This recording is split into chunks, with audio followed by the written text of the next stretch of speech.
Southern Africa is one of the richest regions in the world, endowed with an abundance of natural resources and mineral wealth. But this also made it a magnet for white settlers. The Cape in Southern Africa. The original inhabitants here were the Khoi, sometimes called the Khoi Khoi. They were pastoralists, and the San, who were hunter-gatherers. In the early 1650s, the Dutch East India Company launched a small expedition led by Dutchman Jan van Riebeck. He arrived in what is today Cape Town and established a settlement here, and it was a useful trade route east for the spice trade. At first, the Khoi and San people welcomed these Europeans. They traded with them and supplied them with provisions. And whilst their numbers were modest, there didn't seem to be much of a problem. But soon these Europeans, who were Dutch but were also German and French, began to farm and expand into the land of the Khoi and San. They became known as free burghers. The first impressions recorded by Europeans of the Khoi Khoi were on the whole very unflattering.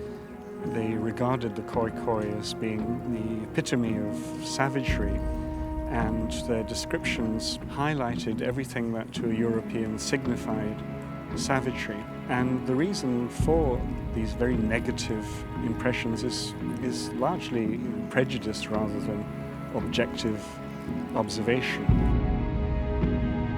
What really changes South African history is the discovery of diamonds and gold in the 1870s and 1880s, which leads to industrialization and urbanization and shifts the economic center of gravity of the region from the Cape, which had been significant for its role in international trade routes, to the interior, which is a major source of mineral wealth globally.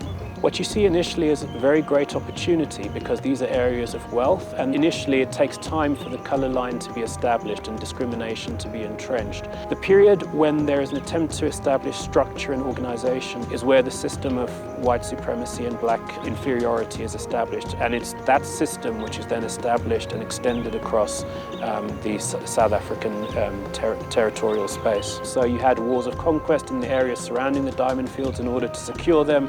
As you got that land encroachment, you had land scarcity being created, and people had to come out and offer their services for ever lower wages. One of the best known of the mining magnates from that period in Kimberley's history was the Englishman Cecil Rhodes. Along with his associates, Rhodes ended up owning the famous De Beers Mining Company, which made huge profits off the back of African labour. The immense wealth of the few, such as Cecil Rhodes, was gained at the expense of the many black Africans who were dispossessed from their lands and were confronted with a life of misery, toiling in the diamond and gold mines of southern Africa. Precious metals extracted through their sweat and labour and taken away for the benefit of others.